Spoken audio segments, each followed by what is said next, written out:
Muito bem. Então tá, nós temos três participantes aqui, obrigado pela presença. Eu imaginava que essa, na verdade, a oficina remota teria mais participantes que a presencial, mas foi o contrário. A presencial aqui ainda tem bastante gente, está acontecendo o encerramento aqui, mas a remota aqui está com três participantes. Mas vamos lá. São 3 participantes, mas imagino que vão ser muito bons participantes e vão fazer ótimas imagens. Eu sou o professor Guilherme Corrêa, professor na computação na UFPEL. Vou estar aqui junto com a minha colega, a professora Brenda Santana, que é professora também na computação na UFPEL, com a professora Daniele Borges, do PPG em Antropologia, elas duas vão se apresentar daqui a pouquinho para vocês, e com o Frederico Hexigel, que é mestrando em computação na Universidade Federal do Rio Grande do Sul, é egresso aqui da computação da UFPEL. Deixa eu abrir aqui. Bom, então a gente dividiu essa apresentação inicial em 4 partes.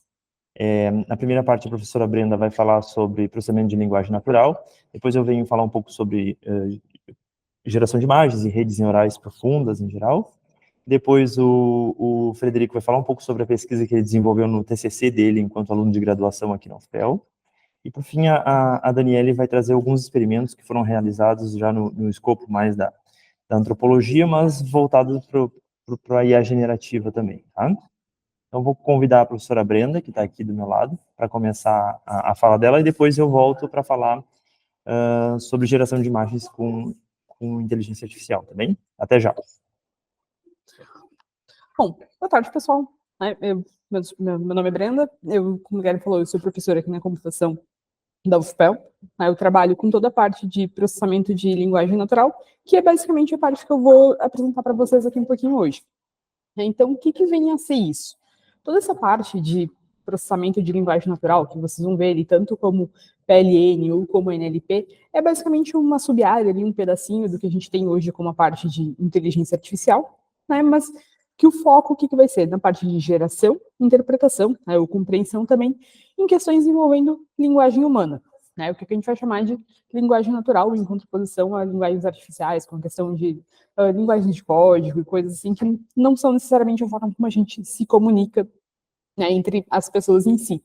Então, isso pode ser tanto em linguagem escrita, falada, né, fala oral, e também linguagem como um todo, como uma questão de língua de sinais, por exemplo. Aqui, o que a gente tem, né, onde é que é aplicado, né, isso? Então, vai ser basicamente qualquer aplicação que use um conteúdo ligado à linguagem como entrada, né? Então, a gente tem ali, dentro disso, muitas questões relacionadas à parte de aprendizado de máquina. Agora, na sequência, a gente discute um pouquinho mais disso, para discutir também a questão da estrutura que a gente tem dentro de conteúdo, né, para conseguir aprofundar cada vez mais.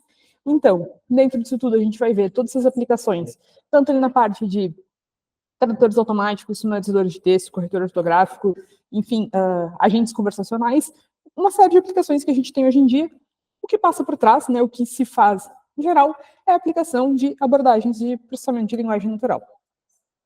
Então, dentro disso, como eu falei aqui, né, a parte de processamento de linguagem natural, esse NLP aqui, vem a ser uma sub-área toda dessa parte de inteligência artificial, né, e boa parte das abordagens que a gente tem dentro disso, a parte de aprendizado de máquina, que é o quê? A gente pegar, jogar conceitos relacionados ali para o computador, para ele aprender exemplos em função disso, né, ele conseguir tirar essas informações, conseguir reproduzir, né, conteúdos em função disso e gerar informações. Então, tem abordagens mais simples em função disso, tem abordagens de NLP que não vão envolver a questão desse aprendizado, né, essa questão mais automatizada, que, por exemplo, abordagens mais relacionadas ao campo da linguística, por exemplo.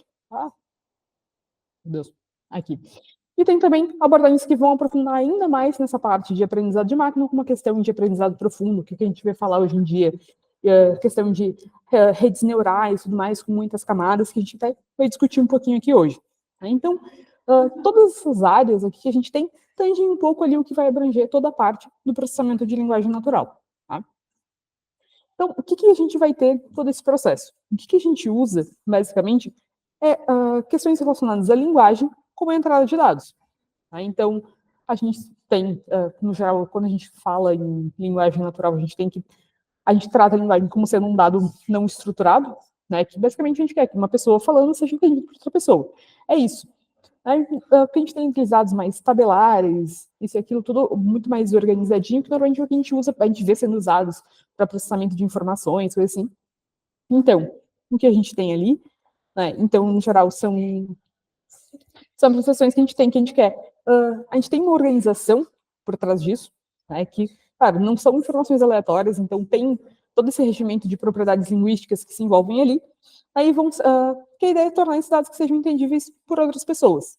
Então a gente pega essa informação toda relacionada à linguagem como um todo e, né, passa isso para o computador. Então, com isso a gente pode analisar toda essa questão de linguagem em diferentes formas de processamento, né? Seja mais a nível de palavra mesmo, olhar palavra por palavra, olhar como é que elas se organizam, a questão dos significados que ela tem, a questão da semântica, como é que isso se aplica na prática, na questão da pragmática, o discurso, como é que essa linguagem é organizada ali, como é que essas comunicações são feitas, tudo em função disso, tá? Mas, o que é a questão? Todo esse processo, assim, de pegar a linguagem e passar isso para o computador, o que a gente tem, basicamente, né, que, enfim, eu não posso só pegar o texto que eu estou falando ou qualquer outra forma de linguagem que eu tenho, basicamente, e tentar passar isso.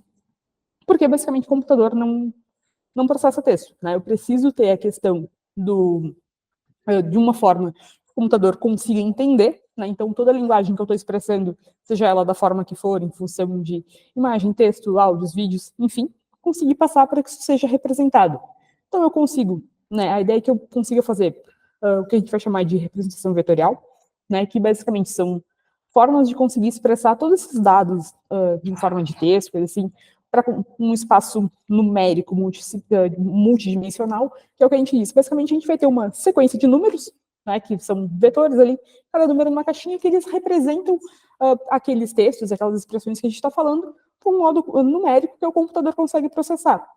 Então, a gente consegue fazer algumas operações e comparações em cima desses dados, né, que é o que depois a gente vai chamar ali de embeddings textuais, que, enfim, a gente vê um pouco mais adiante, mas a gente tem a questão aqui, que a gente tem, com isso, né, passando esses dados de uma forma numérica, o computador, nesses embeddings, a gente consegue fazer com que o computador entenda aquilo que a gente está tentando expressar, né, de uma forma que ele consiga processar essas informações. Então, basicamente, eu vou pegar um texto, uma imagem, qualquer coisa, vou fazer uma representação disso, passar para o computador para que ele consiga entender. Então, eu vou transformar, basicamente, linguagem em números, né? Então, eu consigo fazer isso, por exemplo, representando isso dentro de um espaço vetorial, que a gente vai dizer, onde eu consigo também, através de uma série de processamentos, conseguir capturar essa questão da semântica das relações, né? Então, eu consigo, dentro desse espaço, fazer com que palavras, documentos, assim, que tenham uma similaridade maior entre eles, fiquem representados de uma forma mais próxima dentro desse espaço, ou seja, aqueles numerozinhos que são usados para representar as palavras sejam mais próximos uns dos outros, do que palavras que, enfim, fogem completamente do contexto que a gente está tratando em um ambiente ou em outro. Então, toda essa questão, a gente tem que, né, muitos exemplos aqui foram relacionados à questão de textos, né, mas a gente tem que, enfim, toda essa parte de PLN, processamento de linguagem natural, ele pode envolver diversas funções, porque a questão da linguagem, ela não é limitada simplesmente à questão da língua escrita, né? A gente tem diversas formas de se comunicar, nem foi o exemplo ali da questão de linguagem de sinais, por exemplo. Eu posso ter a questão de imagens que contêm texto, áudios, vídeos, enfim, uma série de formas de gerar informação, né, de gerar essa questão da comunicação, e tudo isso tem a questão da linguagem envolvida, né? Então, tem toda uma série de informações que vai sendo passada ali dentro, e precisa ser contemplado, e preciso conseguir uma forma de representar isso, para que o computador consiga entender, também processar, né, e trabalhar em cima desses dados. Então, o que a gente tem lá desses dados, que a ideia é que a gente possa conseguir gerar informações em função disso, né? A ideia é de que a gente ter, da parte de PLN ali, conseguir gerar e compreender informações, a gente consiga, então, nessa parte de NLP generativo, que a gente vai dizer, então a gente vai conseguir focar mais nessa parte de conseguir gerar respostas, né, conseguir gerar novas informações a partir de informações de entradas que a gente passa. Então, a gente tem que essa parte que vai trabalhar com modelos, que basicamente são, enfim, essas representações numéricas, né, onde a gente vai pegar entradas fornecidas, vai fazer alguma operação em cima delas, ou seja, analisar e dar algum resultado, ou classificar, dizer se uma coisa, vou analisar um texto, vou dizer se ele está representando alegria, tristeza, felicidade, angústia, sei lá, qualquer coisa, né, colocar ele numa caixinha, dar uma classificação para isso, ou então, enfim, fazer uma série de processamentos em cima disso. Então, eu vou pegar uma questão da linguagem como entrada e vou buscar gerar um resultado ali como saída. Então, essa saída pode ser escrever uma história, criar um código, alguma coisa assim. Então, tem muitas formas de fazer isso, né? Porque a gente tem mais forte hoje em dia são essas arquiteturas aqui de Transformers, mas, enfim, não cabe entrar aqui. Mas, basicamente, a gente tem um grande conjunto de dados sendo usado como entrada, preciso modelos, que a gente diz, de aprendizado de máquina, tentar fazer algum aprendizado em cima disso e gerar informações novas a partir dessas informações que foram passadas. Então, a gente vai ver isso ali em chatbots, como a questão do ChatGPT da vida, assistentes virtuais, essas Alexas, são ferramentas de tradução automática, geração de conteúdo, né? Então, conteúdo não necessariamente só textual, como imagens, vídeos, enfim, uma série de questões. Mas a questão é, essa entrada conseguir obter essa saída. Só que todo esse processo, né, de transformar entrada e saída, a gente depende, o resultado de saída basicamente depende do que a gente passa. E esses dados que a gente vai passar é o que a gente vai chamar aqui, são esses prompts. Né? E o que vem a ser esses prompts? Basicamente são instruções, né, perguntas, guias, enfim, que vão direcionar essa ferramenta que está usando alguma IA generativa por trás, né, justamente pegando essa parte do processamento. Então, vai pegar esses modelos de linguagem, que é o que a gente tem, basicamente, são essas representações numéricas, e vai conseguir produzir respostas ou conteúdos mais específicos em função disso. Então, ele recebe uma instrução, né, uma ordem ali do que fazer, e ele vai trabalhar em função disso. Então, depois que esse modelo recebe esse prompt, ele vai pegar aquilo que está sendo usado, seja um texto ali, um embedding, que é aquela representação numérica, um código, uma imagem, enfim, e vai conseguir gerar um resultado em função disso. Né? Aqui até tem um exemplo, aqui no cantinho, né, de um guia gerado pela Google ali, do Gemini, que é um guia de como gerar prompts, né, de como é que a gente fornece essas instruções. Então, peguei um exemplo aqui, justamente, seguindo essa própria ferramenta da Google ali, o Gemini, o que eu fiz? Joguei meu documento lá para o Drive, disse assim, olha, aqui, resumo os principais pontos desse documento. Né? Então, o que ele vai fazer? Olha, esse documento aqui, né, meu Deus, pelo próprio título, né, dá para ver, ele é um documento em inglês, né, a descrição dele ali também em inglês. O que a gente tem?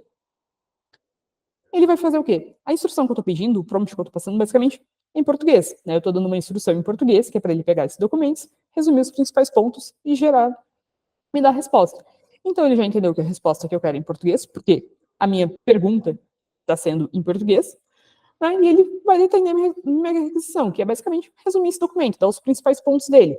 Ele vai me explicar o que vem a ser, basicamente, um prompt, né? Que é aquela mesma explicação que a gente já viu, a questão das instruções, vai explicar isso já no contexto ali do Gemini, que é do documento que ele está pegando, e vai dizer quais são os principais pontos desse documento. Né? Então, aqui, eu peguei só uma parte da imagem, mas ele dá ali um pouquinho mais extenso, mas detalhando um documento de 50 páginas, enfim, em 5 parágrafos, a gente fica muito mais digerível para conseguir ler e entender as informações que a gente tem.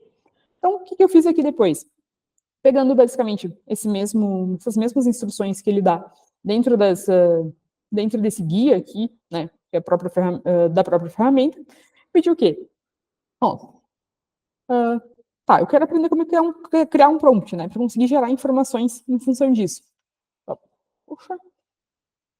Então, aqui, o que ele fez? Basicamente, pedi para criar um texto em português, né, para criar o prompt, para gerar uma imagem ali de um cachorro linguicinha, ali basicamente tocando teclado. Então, ele, seguindo as diretrizes que ele dá no próprio documento, ele vai me dizer que ele vai criar um dashboard de cor marrom tã, não sei o que é tã, mas com orelhas caídas, sentados de forma lúdica em um banquinho de madeira, com essas patas sobre as teclas pretas e brancas e um piano de cauda. Enfim, ele dá ainda dá uma opção de capturando um close em uma pequena profundidade de campo, que é basicamente, né, essa imagem que ele gera aqui no canto. Aí ele gera um cachorro da raça pedida, marronzinho, com as patas ali em cima das teclas, e atende todo esse processo, né? Mas o que vem a ser a questão aqui depois? Tá, mas como é que eu pego essas entradas? Eu falei, a gente jogou um texto, basicamente, pegou a representação numérica disso, mas como é que a gente vem a transformar isso em imagens? Né? Então, aqui que a gente continua. Voltei. Então, o objetivo que a gente tem é esse, né? É transformar um prompt de texto, uma sequência de caracteres, como está aqui, que na verdade são uma porção de letras em sequência, em uma sequência de pixels, uma porção de valores que representam as cores de diversos pontos, né? Então, o que a gente quer é isso. Olhando de um alto nível de abstração, o que a gente precisa é uma forma de fazer a conversão de uma sequência de letras, uma sequência de caracteres, em uma sequência de pixels. Para isso, para entender melhor isso, então é bom recapitular ou entender melhor de que forma que acontece o treinamento por aprendizado de máquina, de que forma que a gente gera um modelo capaz de fazer essa conversão, entre aspas, de texto para imagem. Bom, para treinar um modelo para aprendizado de máquina, a gente precisa de um algoritmo, que está representado aqui por esse cérebro com algumas conexões. A gente precisa de um algoritmo que, a partir de um conjunto de exemplos, que são essas entradas de exemplos que nós temos aqui à esquerda, ele consiga fazer a relação com um conjunto de respostas na saída, ou respostas conhecidas. Então, eu tenho entradas conhecidas e respostas conhecidas, um conjunto de dados previamente conhecidos, que são observados pelo algoritmo de aprendizado de máquina, e o algoritmo de aprendizado de máquina vai tentar fazer uma relação, a partir de uma série de análises estatísticas, vai tentar buscar uma relação entre esses dois conteúdos, a entrada e a saída. E no fim, então, o que é gerado é um modelo que é treinado por esse algoritmo. Aqui eu estou mostrando como exemplo um modelo que é uma rede neural, mas o modelo não precisa necessariamente ser uma rede neural, pode ser árvore de decisão, pode ser uma máquina de vetor de suportes, pode ser de diferentes tipos. O que essa rede neural aqui que eu estou mostrando como exemplo, então, aprendeu? Ela aprendeu a fazer a relação matemática, a relação algébrica entre o conteúdo de entrada com a resposta de saída. Se essa rede neural, esse modelo for bem treinado, for bem treinado o suficiente, ele vai poder agora, a partir de entradas novas, de exemplos novos, e nunca antes vistos pelo algoritmo de aprendizado de máquina, gerar respostas novas, que também nunca foram vistas, não são conhecidas anteriormente, né? Então, para isso funcionar, para esse meu exemplo aqui funcionar, esse modelo funcionar, eu preciso de entradas boas o suficiente de exemplos e respostas boas o suficiente, um conjunto bom o suficiente para treinar um modelo que seja genérico e consiga trazer, a partir de entradas novas, uma nova resposta. Então, aqui, trazendo para o nosso exemplo que a gente tem, digamos que eu tenha um conjunto de pares de entrada e saída. Então, por exemplo, uma mulher mergulhando, representada por essa última foto. Um parque com relva verde, representado por essa foto do meio, e um gato dormindo, representado por essa foto aqui mais à esquerda. Esses prompts se relacionam com as imagens, que são os nossos conteúdos de entrada, usados no treinamento, e o modelo preditivo, esse modelo treinado, que eu mostro aqui embaixo na rede neural, se ele for treinado com um conjunto de exemplos suficientemente bons, ele vai ser capaz agora de, a partir de um texto nunca antes visto, gerar uma imagem que também nunca antes foi vista, certo? Aqui, esse exemplo está super simplista, né, muito simplificado, porque eu estou mostrando uma rede neural com uma camada interna só, e normalmente essas redes neurais, elas são compostas por milhões de camadas internas, tá? Não é algo tão simples assim. Essas camadas representam operações aritméticas, então, por exemplo, cada uma dessas bolinhas, grosso modo, pode representar uma multiplicação, e as arestas que representam as conexões entre esses neurônios, entre essas bolinhas, são os pesos dessas multiplicações. Tá? No fundo, o que a gente precisa, então, é ter exemplos suficientes para que o algoritmo de aprendizado de máquina gere um modelo que consiga fazer a conversão, entre aspas, a representação de um texto na forma de uma imagem. Bom, como eu falei, esse exemplo é super, hiper simplista, né? Ele é mais complicado do que isso.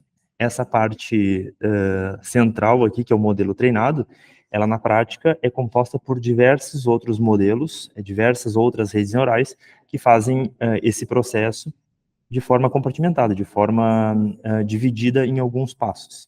Então aqui eu vou tentar aprofundar um pouquinho mais cada um desses passos, mas sem entrar em grande profundidade, trazendo como estudo de caso aqui o DALL-E, que é o modelo da OpenAI para geração de imagens a partir de prompts textuais.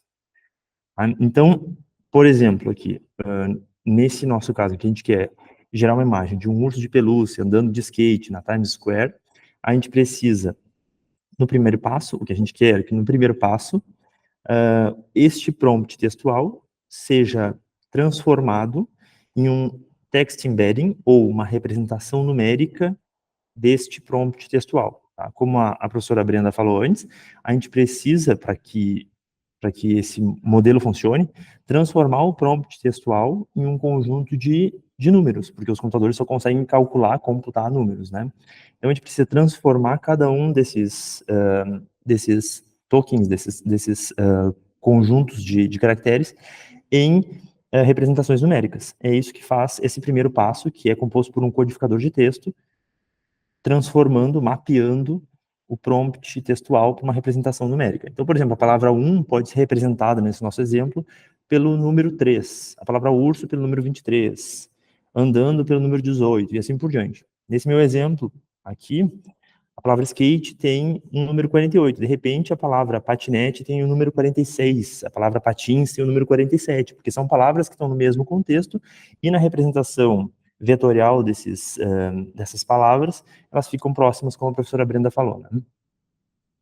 Então, essa primeira parte é relativamente simples, digamos, porque a gente tem só a tradução, entre aspas, do texto para uma representação numérica chamada text embedding. Depois, no segundo passo, uma rede neural, que é a principal do nosso modelo, chamada Prior, ela mapeia essa representação numérica do texto, esse text embedding, para uma representação numérica da imagem. Ou seja, a gente precisa fazer uma conversão desse texto aqui, o que a gente deseja é isso, fazer uma conversão dessa representação numérica do texto, não é mais o texto, mas é uma representação numérica do texto, para uma representação numérica da imagem. Não é ainda a imagem, mas uma representação numérica da imagem. Bom, e como que essa rede Prior aprendeu o mapeamento entre o text embedding e o image embedding, ou seja, entre a representação numérica do texto e a representação numérica da imagem. Aí, para isso funcionar, a gente precisa, de novo, voltando naquele conceito inicial que eu falei, trazer exemplos, muitos exemplos, para que esse mapeamento seja possível. Então, por exemplo, na rede Stable Diffusion, foram utilizados 2,3 bilhões de pares entre imagens e textos. No DALL-E, foram utilizados 250 milhões de pares imagem e texto.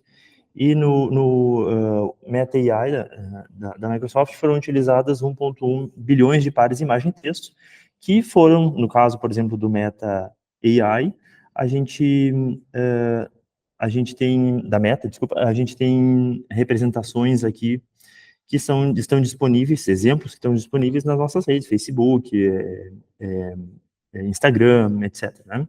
Então, por exemplo, quando eu tenho um post no Instagram com um parque verde, uma legenda embaixo, uma representação textual embaixo, indicando a grama do parque está muito verde nesse verão, eu já tenho aqui praticamente pronto, um par que pode ser usado para o treinamento dessa rede neural. Mesma coisa na imagem central, eu tenho um gatinho dormindo, e aí eu tenho embaixo desse post uma legenda que diz o meu gatinho dorme de um jeito muito fofo, e etc. Né? Todos esses exemplos podem ser coletados da internet ou das redes que nós damos autorização para serem utilizados no treinamento dessa rede chamada Prior, que aprende a fazer, então, o mapeamento do embedding de texto para o embedding de imagem.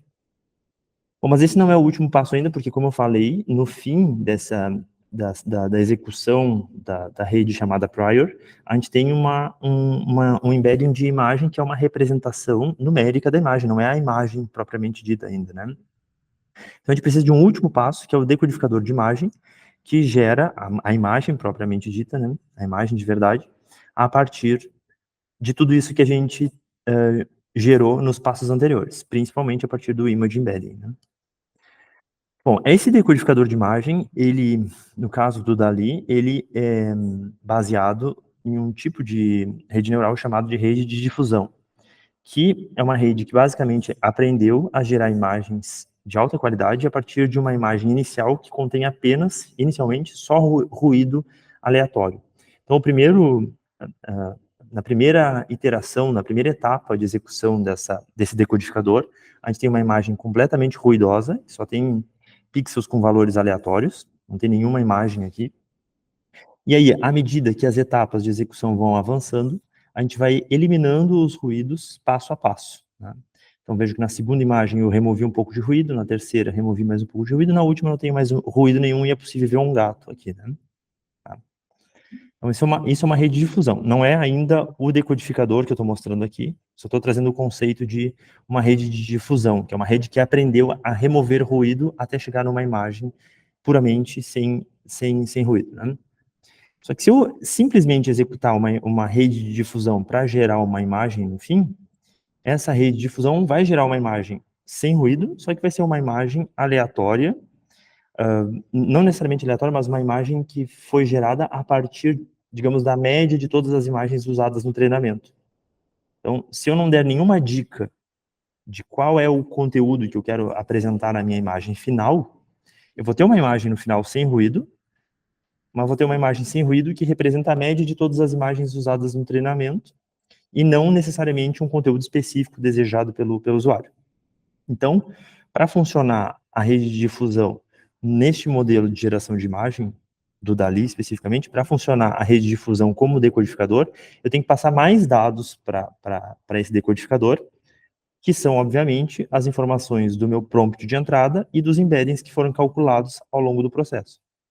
Então, por exemplo, a partir de uma imagem ruidosa, 100% ruidosa, que é essa imagem zero aqui que eu estou mostrando, e a partir do prompt de entrada e dos embeddings de texto e de imagem que foram calculados ao longo do processo, eu executo o decodificador e gero uma nova imagem, que é essa imagem 1 à direita. Então, os embeddings estão guiando o decodificador para remover o ruído, mas remover o ruído em um certo caminho, né? Não para gerar uma imagem qualquer, mas para gerar uma imagem que tem relação com esses embeddings e com esse prompt de entrada.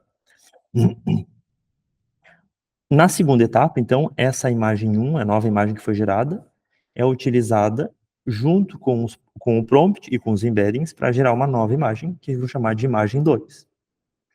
Essa nova imagem, que é a imagem 2, na próxima etapa vai ser usada como entrada, então um processo iterativo, né, vai repetindo. Vai ser utilizado como entrada junto com o prompt e com os embeddings de texto, de imagem, para gerar uma nova imagem, e assim por diante, até a gente chegar na última etapa, em que a gente tem uma imagem com um pouco de ruído ainda, e aí essa imagem com um pouco de ruído vai ser a entrada do decodificador, e junto com essa imagem com um pouco de ruído, vão novamente ser entradas os embeddings e o prompt inicial. E no fim eu tenho uma imagem 100% livre de ruído, que diz respeito àquele prompt que eu iniciei o processo, né? Ou seja, eu consegui eliminar o ruído a partir de uma imagem 100% ruidosa, mas eliminar o ruído num sentido guiado pelo embedding textual e não de uma forma aleatória, gerando uma imagem média qualquer. É isso. Então, só para fechar, então, essa parte da apresentação aqui, só para mostrar que os embeddings são extremamente importantes, né? Claro que o mais importante de tudo é, obviamente, o prompt inicial, mas a partir do prompt inicial são gerados os embeddings, que sem eles seria mais difícil chegar, bem mais difícil chegar na imagem resultante. Então, um processo iterativo de remoção de ruído, mas é sempre guiado em direção àquilo que os embeddings, as representações numéricas da imagem e do texto, estão direcionando, guiando. É isso. Agora a gente vai continuar com o Frederico, que vai fazer a apresentação relacionada ao trabalho que ele desenvolveu. Se quiser tirar o fone, tranquilo. Vamos ver aqui. Acho que tá bom. Estão me ouvindo bem? Tá, beleza. Vou acreditar que sim. Beleza, eu vou falar um pouco então sobre o meu trabalho de conclusão de curso aqui na UFPEL, que foi explorando tudo que a gente falou aqui de inteligência artificial e machine learning, né? Que a professora a professora Brenda e o professor Guilherme mostraram para vocês. Só que eu vou explorar um pouco mais a interface de representatividade emocional e em conjunto com a inteligência artificial, né, numa pesquisa que eu desenvolvi em conjunto com a professora Dani, que vai falar depois, e mais pessoas do Laboratório Lepaides aqui, da Antropologia da UFPEL.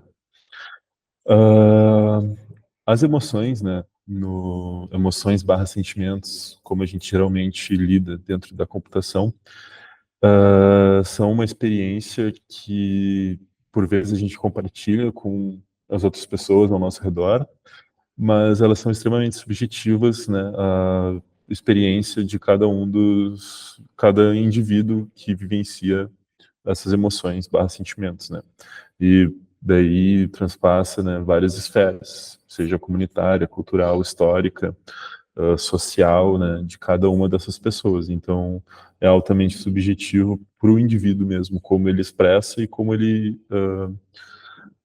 como posso falar, como ele reconhece, né, emoções. Então, a partir disso, como que a gente representa computacionalmente nessas subjetividades imateriais através da inteligência artificial, né? Como codificar essas emoções e gerar imagens através disso. A codificação dessas emoções pode se dar de várias maneiras. Uma que foi, inclusive, a que eu adotei no meu trabalho é na classificação. Então, a partir de um texto, a gente tenta classificar, a partir de um texto em linguagem natural, como a professora Brenda explicou, a gente tenta classificar qual emoção aquela sentença se trata, né? Ou seja, fala uma frase e eu tento adivinhar com esse modelo de inteligência artificial se trata de raiva, se trata de alegria, esse tipo de coisa.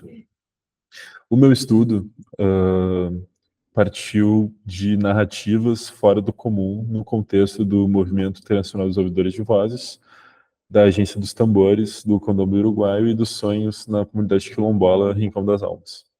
Então, dá para ver só esse conjunto, né, de comunidades que são experiências realmente minoritárias, né? Se a gente vai tratar da nossa sociedade, assim, são coisas que realmente não são muito vivenciadas pelas pessoas no geral, né? Daí entra nessas narrativas fora do comum. E o experimento que eu desenvolvi foi um enriquecimento textual para a geração de imagens mais emocionalmente representativas. Então, eu pegava esse texto, né, dessa narrativa, esse trecho, analisava ele com uma inteligência artificial para... Vou até passar aqui, que fica mais fácil de entender. Tem o texto inicial, eu traduzia ele para o inglês, analisava com um sistema de reconhecimento de emoções, identificava a emoção, processava, gerava um novo texto, que daí sim é o prompt, que entrava no Stable Diffusion, né, como o Guilherme comentou, uma dessas redes de geração de imagem, e gerava a imagem final. E o experimento foi justamente comparar se adicionando essa emoção, ela gerava alguma coisa mais próxima dessa emoção. Daí eu trouxe aqui uns exemplos para a gente olhar e tentar entender um pouquinho o que essa rede gerava, né? Nesse trecho, que as vozes na cabeça de Val dizem, ela é louca, ela não é louca. A conversa se desenvolve, mas não presta atenção, para que não me dominem. Só presta atenção no início, porque elas, as vozes, me pegam de surpresa. É uma coisa relacionada à vivência dessa pessoa ouvidora de vozes, né? E o sistema que foi construído reconheceu como surpresa. Então, essa aqui é o trecho, tem o trecho traduzido que gerou essa imagem, e o texto traduzido com a emoção ali no final anexada gerou essa imagem. De cara, assim, a gente pode elencar algumas coisas, né? Sintam-se à vontade também para abrir o microfone se quiserem. Não? Mas, enfim, vou passar um pouco mais rapidinho, então. A principal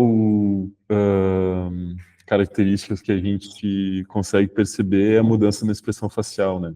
Então aqui tem uma representação um pouco de loucura, assim, de uma pessoa mais séria, e quando a gente coloca para expressar a surpresa, aparece uma pessoa muito mais surpresa de fato, né? Ou talvez até um pouco assustada, assim, juntando essa emoção de medo com a surpresa. Outra imagem que foi gerada nesses experimentos, desse trecho aqui de vozes que choram, eu acolhi e chorei junto, por horas vozes que desempenham o cuidado comigo. São vozes companheiras que estão presentes no meu cotidiano. Gerou uma representação de uma pessoa um pouco deformada, dadas as tecnologias que eu usei, mas a gente consegue perceber uma expressão de satisfação, né, de contentamento, felicidade, alguma coisa assim. E quando a gente pede para expressar alegria, né, que o sistema pediu para expressar alegria, realmente essa expressão foi melhor representada nessa imagem, né? Aqui tem um outro exemplo também lidando com as expressões faciais, né? Mas um pouco mais sutil. Aqui era para ser uma expressão mais de medo e foi sutilmente um pouco mais assustada, né? Os olhos mais arregalados, a boca talvez um pouco mais rígida, mas mesmo assim não acabou não mudando muita coisa, né? Aqui uma outra um outro retrato, né? Esse daqui era para expressar medo.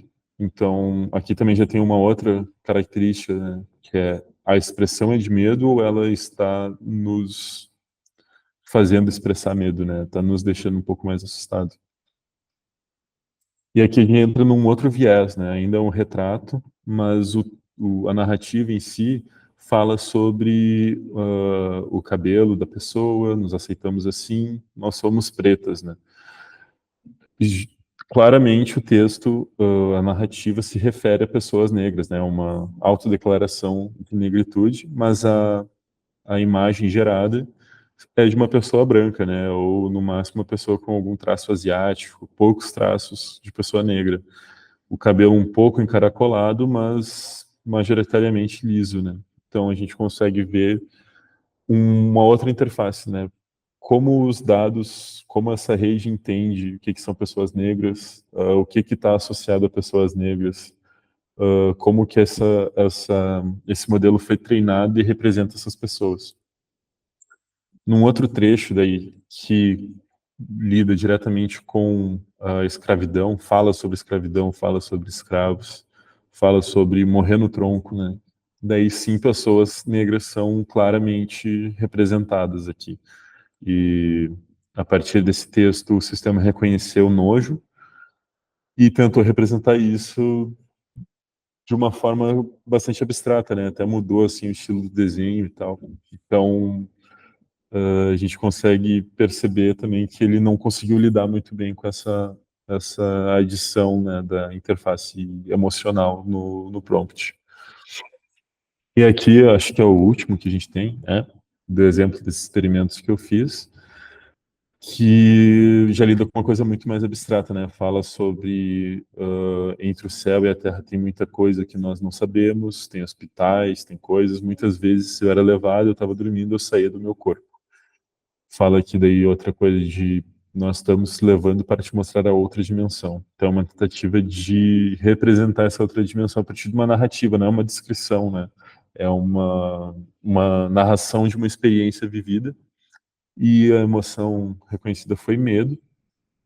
E quando ele tenta expressar medo, aparece aqui uma entidade, né, uma sombra. Então, também tem essa interface de imaginativa dessa rede, né? O quanto ela também expressa essas coisas presentes, mais abstratas nos dados de treinamento. Eu vou passar aqui, então, para a professora Daniele, desculpa. Agradeço.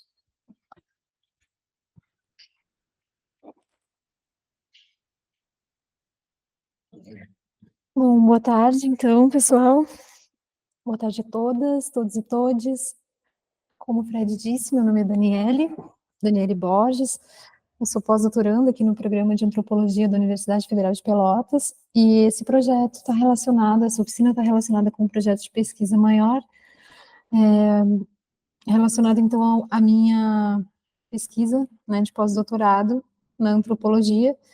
E eu começo, então, dizendo que o nosso objetivo inicial, ao explorar, então, essas ferramentas de inteligência artificial para a geração de imagem, ia de encontro à necessidade metodológica que a gente tem, que a gente percebe, né, na antropologia, que diz respeito à descrição, né, no campo de pesquisa, sobretudo quando a gente fala de fenômenos extraordinários, né, que são situações difíceis de narrar.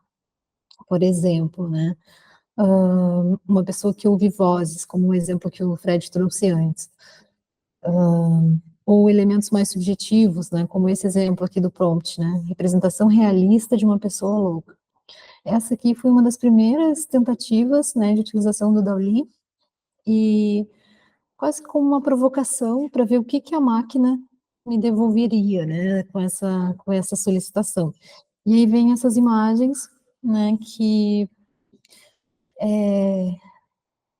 me fizeram pensar, né, na verdade, no que significa, né, o que seria essa categoria, como que se define uma pessoa louca, né?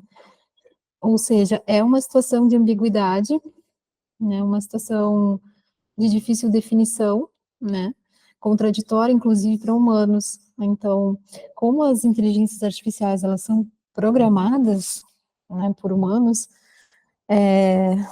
o que ficou evidente, né, que as máquinas não conseguiriam produzir algo que a gente também não consegue produzir, né.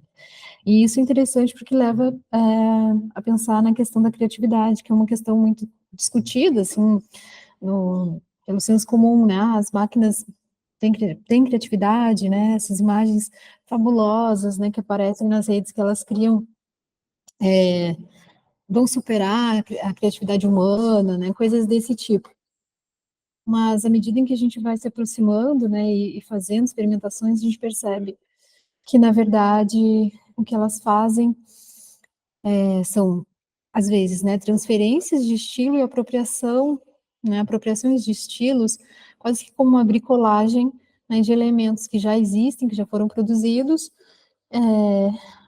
que acabam sendo remontados, né, formando uma imagem que pode ser interessante, que pode ser, inclusive, útil, né, para a pessoa que está procurando aí uma representação, mas que longe daquilo que a gente imaginava, né, eu gostaria lá no início, quase que como um pensamento mágico, né, eu tenho dito, como se a máquina fosse um oráculo capaz de resolver, né, ou responder as nossas necessidades ali. Na verdade, isso não é possível, né, pelo menos nesse momento de desenvolvimento, né, que a gente tem de desenvolvimento da tecnologia, isso não é possível. O que também é interessante, né, importante, eu acho, para a gente pensar que a antropologia, né, ela é um fazer que parte de um lugar situado e de uma descrição densa, né, e essa inteligência, né, que é uma inteligência humana, ela é única, né, então a inteligência artificial, ela é uma reprodução, né, na verdade, e aí a própria ideia, né, de artifício, eu acho interessante a gente pensar e problematizar também. Para Lúcia Santaella, por exemplo, a própria linguagem, né, a própria fala, a escrita, né, são artifícios, né, não são naturais. As pessoas não nascem com uma linguagem falada, enfim, né, não nascem sabendo escrever ou desenhar, enfim, por mais que elas tenham até impulsos, né, criativos, não nascem com essa habilidade, ela é desenvolvida, né. Então, pensando que o ser humano ele se desenvolve também acompanhando esse processo de desenvolvimento das tecnologias. A gente está num momento, né, atualmente, em que não tem mais como negar, né, a presença da inteligência artificial. Ela está aqui, ela é fruto desse momento que a gente está vivendo, e, ao mesmo tempo, a gente precisa desnaturalizar a presença dela, né, nos nossos aparelhos, enfim, nos nossos dispositivos, e estranhar, né, essa palavra que é tão importante para a antropologia, né, estranhar, né, não naturalizar, buscar o que está por trás disso também, né, e além das potencialidades da ferramenta, né, e pensar que outros elementos aí estão por trás disso, e a questão, por exemplo, a questão do meio ambiente, né, a questão do consumo energético, que está relacionado também com, né, com os nossos problemas ambientais, que é uma questão que também não tem mais como evitar, né, pensar nisso. Acho que a gente já passou do tempo de pensar nesse problema, e ao mesmo tempo, então, que chegam essas tecnologias que são instigantes, né, que são brilhantes, pouco se fala desse outro lado, né, que é esse lado do consumo, né, para gerar uma imagem a partir de, agora não sei com exatidão, mas muitos litros de água são gastos, né, no processo de geração de imagens ou de geração de textos por essas inteligências generativas, né. Então não é algo assim que se pode encarar com ingenuidade, eu acho.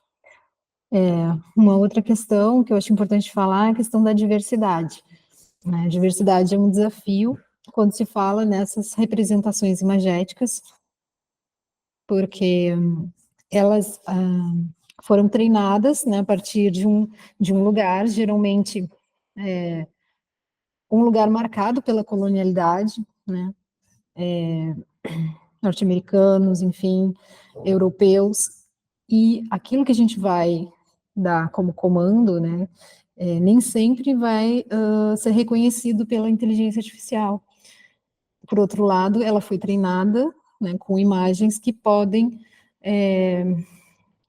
revelar estereótipos, né, ou preconceitos, enfim, etarismo, questões também relacionadas às etnias, né, preconceito racial, vários elementos assim, questões de gênero, são coisas que a gente passa a observar à medida em que a gente pede para elas gerarem determinadas imagens. São problemas que também estão sendo corrigidos à medida em que as pessoas começam a falar disso, né? Então, acho que esse movimento, né, acho que a antropologia também contribui com isso, né? E tem uma autora que chama Tricia Wang, né, ela vai falar da densidade dos dados, né, em oposição ao Big Data, né, ou seja, aquilo que caracteriza, né, o que a expertise da antropologia seria esse trabalho situado, né, focado em situações que podem ser descritas densamente, né, ou conhecidas, né, em profundidade, e à medida que, né, a gente percebe, por outro lado, que a gente tem um excesso de informações, isso também não é algo que é algo conhecido de todo mundo, né, a gente tem um excesso de informações, um excesso de imagens, e só que são imagens, né, e conteúdos os quais as pessoas não conseguem se apropriar, né, devido ao excesso. Então, a questão da densidade, do aprofundamento, né, e buscando essa noção de descrição densa do Clifford Geertz, é importante também para se pensar, né, e é algo que a antropologia também pode contribuir pensando essas tecnologias, né, no sentido de treinar essas ferramentas para que elas possam falar também, né, de diversidades, né, étnicas, regionais, enfim, culturais. Aqui eu trouxe um exemplo, né, de comando simples, né, um homem brasileiro em estilo esboçado realista, né, e ela traz, então, um homem negro, enquanto o homem francês estilo esboçado realista, É um homem loiro, né, nariz fino, cabelo, enfim, estiloso, né, bem vestido, que é também um estereótipo do homem francês, né. E aqui à esquerda, abaixo, a gente tem uma representação, então, de uma narrativa de campo, né, onde ela fala que sempre que um gato preto aparece, ela já sabe que é o Exu, né, a entidade que vem, né, que vai aparecer logo em seguida. Também, estilo esboçado realista, ela traz esse gato, então, com olhos vermelhos, que remetem, né, a esse estereótipo também diabólico, demoníaco, da figura do Exu, né, que se a gente for se aprofundar nessa questão, pensar as religiões de matriz africana, ele tem outras, né, outras significações, mas através do olhar ocidental, das pessoas que não conhecem a religião, ele ainda é visto como alguém ligado, né, às forças negativas, enfim. Aqui eu trouxe alguns exemplos, né, de um outro prompt onde eu tento descrever criar imagens, então, que descrevam essa narrativa, né, dessa pessoa que tem essa experiência, né, toda vez que ela passa por uma situação difícil, um corvo aparece, aparece para ela, então ela tem essa visão, né, essa sensação de presença. E aqui nessa segunda tentativa eu incluo o detalhe, né, o hospital, porque numa das narrativas ela fala que isso aconteceu no hospital. Então, o que eu quero dizer com isso, né? À medida em que a gente vai acrescentando detalhes, a imagem também vai chegando, né, mais perto daquilo que a gente está procurando representar. Então, é importante a descrição do ambiente, né, a descrição do estilo, mas isso não significa que a representação corresponda, né, exatamente àquilo que eu imaginei ou que a pessoa da interlocutora de pesquisa descreveu, narrou, né. Eu perguntei para ela depois, né, o que ela achava dessas narrativas. Aqui eu coloquei, então, um estilo de aquarela e nanquim, e a mesma descrição de antes, né, enviaram esses desenhos. Daí eu pergunto para ela quais imagens seriam mais representativas, né, usando diferentes ferramentas, né, Dali, Midjourney, e aí ela diz que são essas imagens, né, sendo a segunda a mais significativa, porque ela diz que é assim que acontece, né, assim que eu me encontro com eles, mas sei que não são iguais. Eu sei que tem algum significado, mas ainda não sei. Às vezes gosto, às vezes não, me atrapalham. Ela diz que a imagem, às vezes, me atrapalha. A imagem da esquerda faz ela pensar que ela precisa emagrecer. Ela me disse isso também. E a direita é como os corpos aparecem, né? Eu achei interessante nessa dinâmica, né, de troca com ela, que ela, a partir dessa imagem, ou dessas imagens, né, ela atribuiu outros significados para as experiências que ela vinha narrando, sempre numa mesma direção, né, ou seja, ela ressignificou essas experiências a partir dessa visualização dessas imagens, ela repensou as experiências e narrou de outra forma, trouxe outros elementos. Isso eu achei interessante, e a gente poderia pensar em termos de fotoelicitação, por exemplo, né, enquanto metodologia, trabalhar com isso, né, essas camadas, criar uma imagem a partir da narração e voltar então para essa imagem, ver o que a pessoa diz a partir dela, se ela traz outros elementos, enfim, mas nunca no sentido de descrever realisticamente, né, uma situação. Aqui, né, nesse exercício que a gente fez voltado então para as enchentes, né, a situação que a gente sofreu aqui no Rio Grande do Sul recentemente, as pessoas buscaram representações mais realistas, né, e essas imagens que eu trago são as que as pessoas escolheram. Aqui a pessoa diz, vi uma pessoa em cima do telhado à espera de resgate durante a inundação. E se a gente olhar para essa imagem, a gente tem uma primeira impressão, né, de um realismo, assim, né, uma ilusão de ótica, na verdade, porque quando a gente aproxima da imagem, se a gente for prestar atenção nos detalhes, a gente vai ver que os pés não tem 5 dedos, né? Que eles parecem mais quase nadadeiras, assim.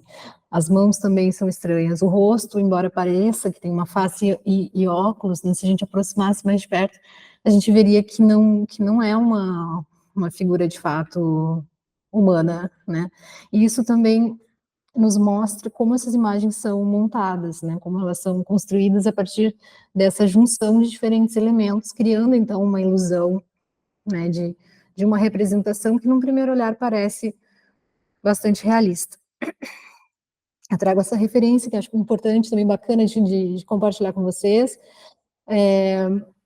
que chama, então, esse livro, né, A Arte de IA, Máquinas de Visão e Sonhos Deformados, onde a autora, entre outras coisas, vai questionar a potência das IAs enquanto ferramentas criativas ou não, né, vai questionar isso e vai mostrar que, na verdade, elas atuam num nível bastante superficial, né, diferente do que seria a produção de um humano, né, cria a ilusão de uma imagem a partir dessa justaposição de elementos, né. Aqui é um outro exemplo também de narrativas relacionadas ao desastre climático, né, a pessoa fala disso, ela diz desastre climático, resgate de animais e enchente. Então, essa foi uma outra experimentação no sentido de usar palavras-chave, né? A gente percebeu que com essa ferramenta, o ImageFX, funcionavam mais essas pequenas instruções, né? Essas palavras-chave, ao invés de frases mais completas, mas complexas também e com elementos subjetivos, né? Parece que a ferramenta consegue ligar melhor os elementos. Esse é um outro exemplo, também, só que com o DALL-E aqui, a versão 3, através do Copilot, que é disponibilizado pela Microsoft. Também bastante realista aqui as imagens, aqui eu acredito que sejam, de fato, fotografias, né, justapostas, uma montagem, de novo, né. Aqui, então, eu trouxe algumas possibilidades, né, de ferramentas para que sejam experimentadas, né, em casa por vocês. E aqui eu trago exemplos, então, né, de exercícios que já foram feitos, até a título de provocação também, né, se vocês quiserem experimentar e reproduzir para ver o que acontece. Aqui, né, por exemplo, uma criança no parque, né, aí ele não vai gerar, esse aqui é o ImageFX, ele não gera, mas ele diz, tente usar um comando diferente, confira nossas políticas de conteúdo. Então, provavelmente, pelo fato de ser uma criança, a questão da exposição, uma questão ética, isso foi barrado, né? Aqui, por outro lado, uma outra experiência com palavras inventadas, né? Crie uma situação, uma cena com um armoforbiter, né? Ou seja, uma criatura que não existe, né, no oceano, com líquido Corbster. E aí ele gerou esses personagens, e isso seria interessante para pensar, talvez, em trabalhos que envolvem criação mesmo, né, de roteiros e histórias em quadrinhos, talvez nas escolas, pensando aí pontos positivos, né, que se pode também tirar dessas ferramentas, né. Eu acho que é possível também estimular a criatividade, imaginação por meio delas, assim como se utiliza, né, a fotografia, e também é um meio técnico, se utiliza para fazer, produzir arte, né. Então, acho que depende muito também dos usos e de como se faz esse uso, né. Aqui um outro exemplo, né, a tentativa, então, de que ela gere uma imagem com palavras específicas, então lei e papel, ela vai trazer o papel, geralmente traz essa característica de uma carta envelhecida. Eu já tentei também com selo de carta, ela produz, né, alguma coisa que é bastante caricata também, e aqui a única palavra que de fato ela incluiu, assim, é lei, né, das outras, a gente percebe que são letras, né, que são aproximadas na forma de imagem como se fossem palavras, mas não são de fato palavras. Aqui o mesmo exemplo, né, daquele anterior, cria então, né, uma imagem de um jovem europeu, jovem homem, né, um homem europeu, jovem, e ela gera essas imagens. Aqui, por outro lado, né, um jovem homem africano.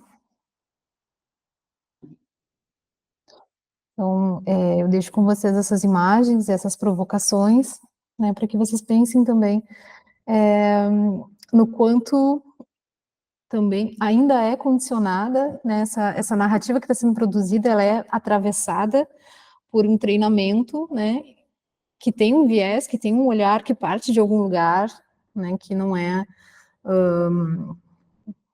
que não conversa, né, diretamente, digamos assim, com a cultura ainda, com a nossa cultura, com a cultura brasileira, que não dá conta ainda dessa diversidade, dessa densidade de dados, né, ou de narrativas, mas que acho que está no caminho, assim, tem muitas potencialidades para se pensar. Então, era isso que eu queria compartilhar com vocês. Agradeço a presença de todas, de todos, de todes, e seguimos num próximo momento.